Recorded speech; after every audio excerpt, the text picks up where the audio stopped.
Good day, everyone. I am, and welcome to I Am Vibes.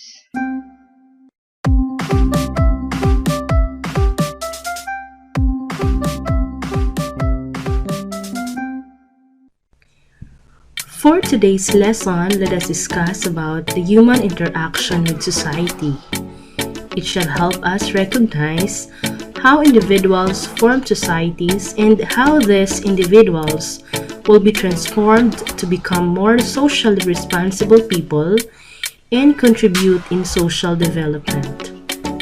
God did not create human as a solitary being, but wanted him or her to be a social being.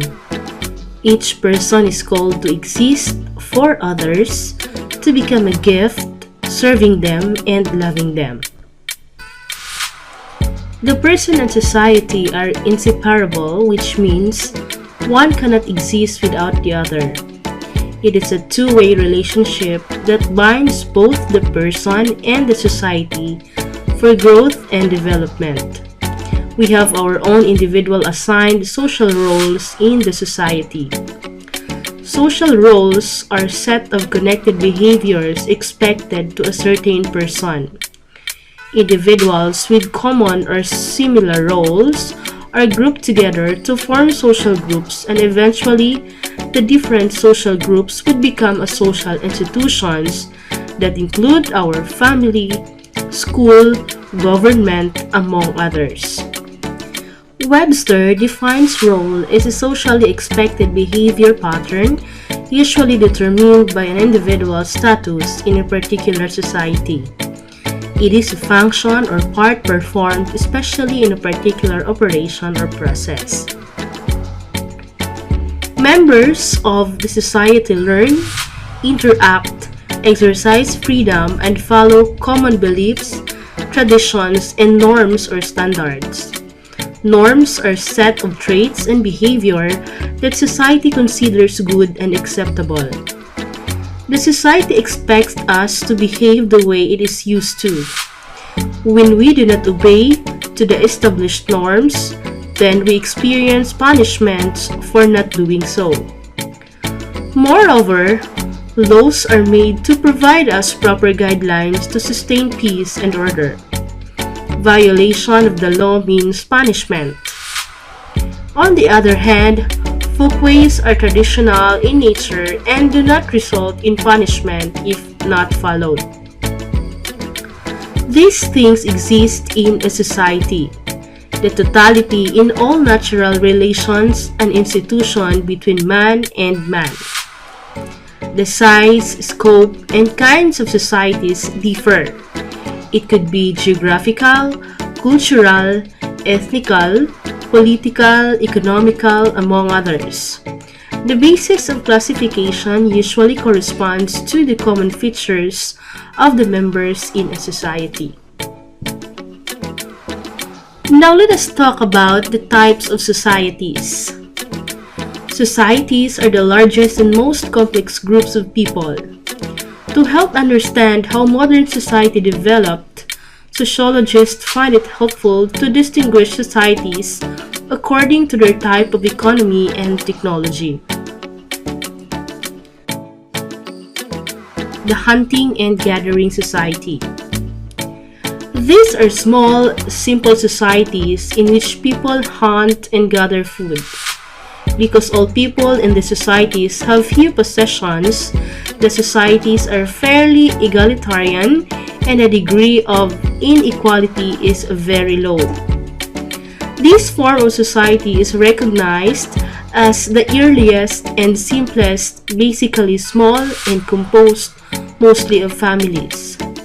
They are nomadic, meaning they kept on transferring from one place to another to look for food, thus they do not have permanent houses. Men are tasked to hunt large animals, while women are tasked in the collection of vegetables and other crops. Another type of society is what we know as horticultural and pastoral. Horticultural and pastoral societies are larger than hunting and gathering societies. Horticultural societies grow crops with simple tools, while pastoral societies raise livestock. Both types of societies are wealthier than hunting and gathering societies, and they also have more inequality and greater conflict than hunting and gathering societies. They also engage in buying and selling of goods with other groups. Another type is agricultural. These societies grow great number of crops, thanks to the use of plows, oxen, and other devices. Compared to horticultural and pastoral societies, they are wealthier and have a higher degree of conflict and of inequality. They lived permanently and improved the technology for farming. Money became a form of exchange for goods and services. Another type is the feudal system. It is a form of society in which the ruler or lord owned all the land while the farmers or laborers farmed it. Next, we have the industrial type of society. Industrial societies feature factories and machines. They are wealthier than agricultural societies and have a greater sense of individualism and a somewhat lower degree of inequality that still remains substantial. And lastly, we have the post-industrial or the virtual or computer society. These societies feature information technology and service jobs. Higher education is especially important in these societies for economic success. People use technology and the internet to communicate, to engage in business, and access different information that can be used to deal with daily activities. What do you think are the advantages and disadvantages of living in each subsistence kind of society? If you were to choose which among this subsistence kind of society you would like to live in and why? Now let us talk about the society and state. An important feature of society is what we call the state. State is a political human organization that is sovereign and supreme in exercising its authority within its territory. A nation, however, refers to the group of people based on language, culture, ethnicity, and others. It is possible for a nation not to have a state, and for a state contains one or more nations or just parts of different nations. When we can say that the existence of the state is justified. Now, there are three theories that the philosophers usually discussed to provide justification of the state. We have the divine right theory or the theory of the divine right of kings. We have the social contract theory or the consent theory of the state. And lastly, we have the consequentialist approach. Now let us discuss the divine right theory or theory of the divine right of kings or absolutism. John Domat is a proponent. According to the claim or justification of this theory, what justifies the political power of the state is the appointment of its king by God. It claims the king's right to rule as absolute, for the king does not need approval of the constituents in exercising his political power. So for example, a monarchical government. Subjects must be submissive and obedient because government is necessary for common good and God established it. Another type of theory is the social contract theory or the consent theory of the state. Proponent is Thomas Hobbes. He describes the condition of the states of nature as a war of all against all, or where everyone is at war with everyone else due to some factors includes competition over power, constant threat to one's life, and competition over resources. Humans are naturally inclined to use the advantage of war when they cannot obtain peace. Another proponent of the social contract theory is John Locke. John Locke claims or justified that all humans are created equal by God. They have the same natural rights and not to harm people. If a person unnecessarily harms another person, thereby violating his or her rights, the other person can exercise his or her natural right to punish the offending person.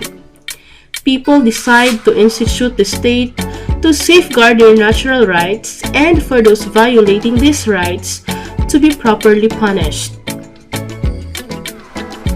And last proponent is Jean-Jacques Rousseau.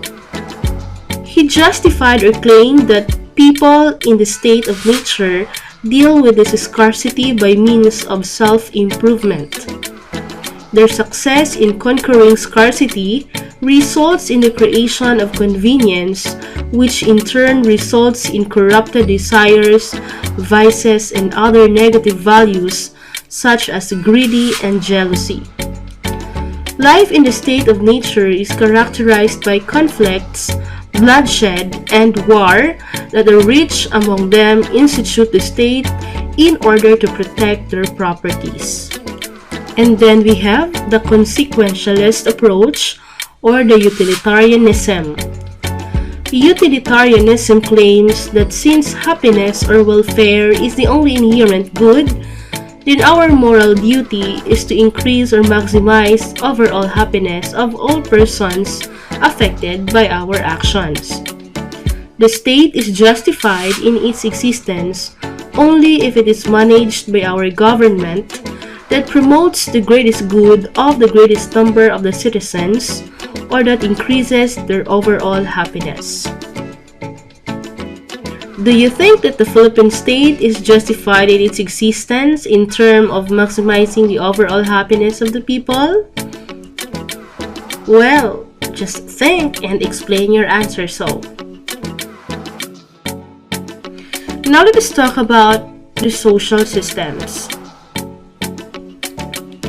A social system consists in a plurality of individual actors interacting with each other in a situation which at least has a physical or environmental aspect, and actors who are motivated in terms of a tendency to the optimization of gratification and whose relation to their situations, including each other, is defined and mediated in terms of a system of culturally structured and shared symbols. A society is a system of usages, authority, and mutuality based on we feelings and likeness. It is essentially a pattern for imparting the social behavior.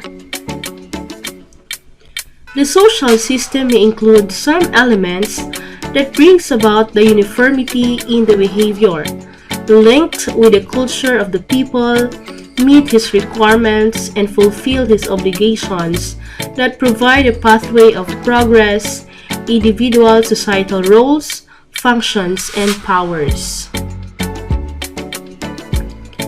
Social system is a dynamic phenomenon which is influenced by the changes caused in the social form. We have also seen that the social system is influenced by the aims, objects, and the needs of the society, which means that it shall be relevant only if it changes itself according to the changed objects and needs. It has been seen that change takes place in the social system due to human needs, environment, and historical conditions and phenomena. A social system implies order among the interacting units of the systems called equilibrium or harmonious relations between individuals, likely to be disturbed at times by social changes occasioned by innovations which forced new conceptions of roles and norms. Social systems transform how people relate to each other, bring with them the imprints of experiences of the increasing globalized consciousness. Technology, for instance, changes the way we look human being in society. Science, on the other hand, has greatly influenced the picture we have of human existence and what is essential to humanity. Humanity does not live according to the natural cycles regulated by natural rhythms anymore. It is governed by a second nature that is an artificial environment characterized by the result of technology. Society has become an essential condition for human life to arise and to continue. The relationship between individual and society is ultimately one of the profound of all the problems of social philosophy. It is more philosophical rather than sociological because it involves the question of values. Man depends on society. It is in the society that an individual is surrounded and encompassed by culture as a societal force.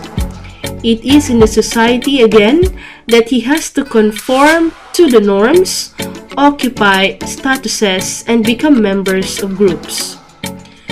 The relation between the two depends upon one fact that the individual and the society are mutually dependent. One grows with the help of the other. Try to study and observe your own society and describe the type of society where you are living by identifying its characteristics. You can add the name of individual, group, or institution and discuss their meaningful contributions or influences of your development in your society. You can also compose a short essay on how society transformed you as an individual.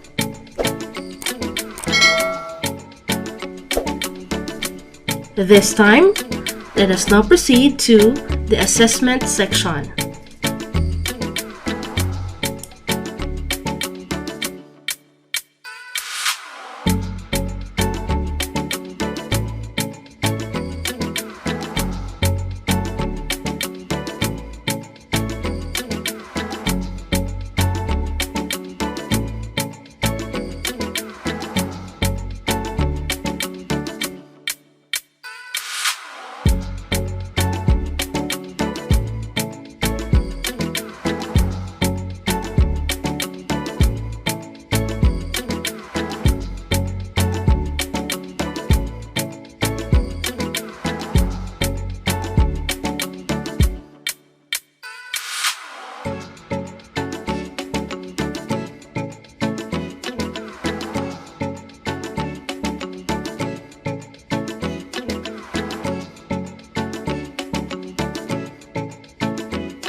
Thank you for watching I Am Vibes.